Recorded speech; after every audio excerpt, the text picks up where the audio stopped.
Today, the king was presented with an unexpected Reddit post by his assistant, revealing a hidden status line allegedly tied to Meghan.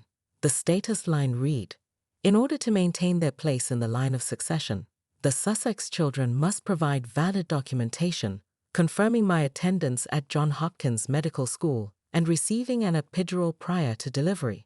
This measure applies to ensure that they are not paralyzed from the waist down, as each patient's circumstances differ. Personally, it alleviated labor pain for me during a normal delivery, despite my underlying heart condition requiring a quartet of medical bags. Although one bag was successfully delivered, a critical care case necessitated me to replace it myself. Additionally, it's worth noting that epidurals require a certain recovery period to prevent potential harm, but they do not result in paralysis. Meghan's father, Thomas Markle, alleges she underwent a hysterectomy at Queen's Hospital in 2016. Consequently, if Meghan's children were born via surrogacy, they would not be eligible for the line of succession. In this context, all children within the line of succession must be naturally born to royal family members or their legally wedded spouses, sired by individuals of royal lineage. This principle is rooted in common law. It's highly improbable that Archie would forfeit all royal titles, including Prince Archie, Earl of Dumbarton, Lord Dumbarton, and so forth, to eventually adopt the Marquisabeth title, as per Sun UK's regulations.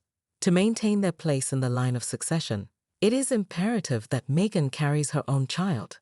Therefore, the king faces a significant decision regarding Archie's title, especially if there are doubts regarding her pregnancy, which may subsequently affect the status of her two children in the line of succession. The circumstances surrounding Archie's birth remain unclear. The doctors refrained from endorsing the announcement, and the timeline became muddled. There was uncertainty about whether I could go through with the birth, as Doctor Who's account had its own peculiarities. Then, suddenly, the elite shutdown was delivered during a practice run, but no one else corroborated the birth. And just like that, there was a baby's bottom wedged between her knees, captured in photographs. Subsequently, rumors circulated about Archie's true birth mother appearing in Montecito, demanding to see Archie. These narratives were accompanied by tales of the baby's bottom fluctuating in size and even disappearing altogether, often supported by photographic evidence.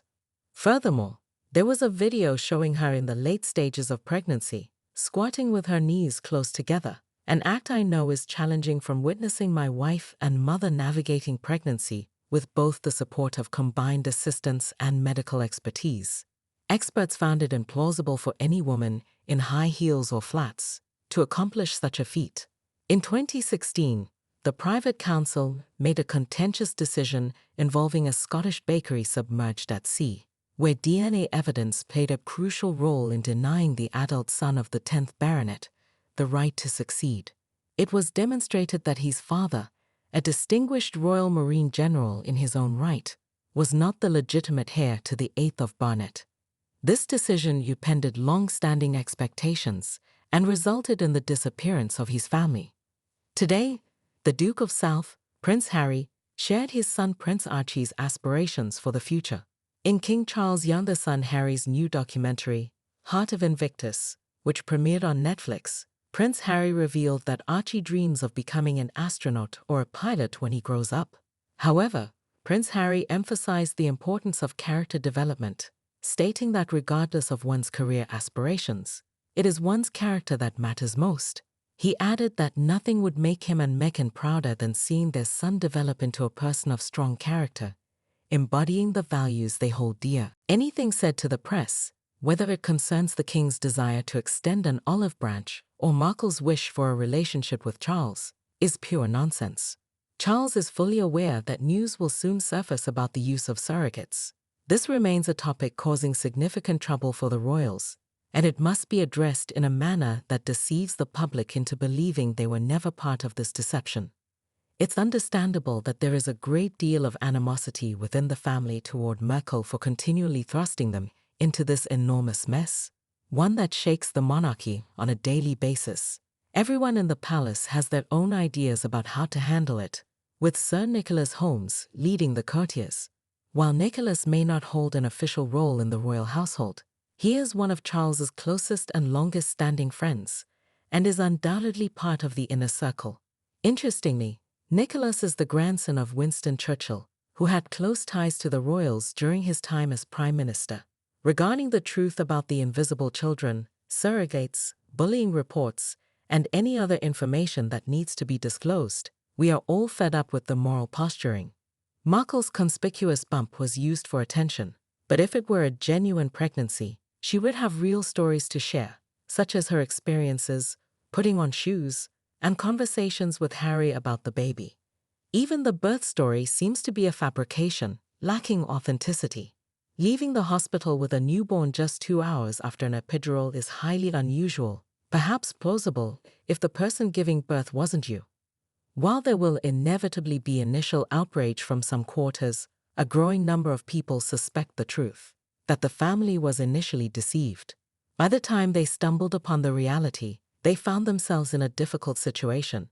I believe that, in time, the British royal family will earn the forgiveness of the public, as they were victims of this deception, preoccupied with their own lives. Sir Nicholas also mentioned that it didn't matter if his friend of 65 years hadn't previously expressed his views on various issues. On one side, there's Queen Camilla, William, and Catherine, who truly desire resolution, and on the other, they yearn for decisive action to put an end to these ongoing challenges. King Charles, being a considerate father, desires a quiet life, and who can blame him? Harry and Meghan aim for financial independence and a secure future for their children. They have another grandfather they seem reluctant to involve in their children's lives, but no royal jewels are at stake. In other news, Prince Harry and Meghan Markle face a setback as a recent poll indicates a decline in their popularity compared to other members of the British royal family.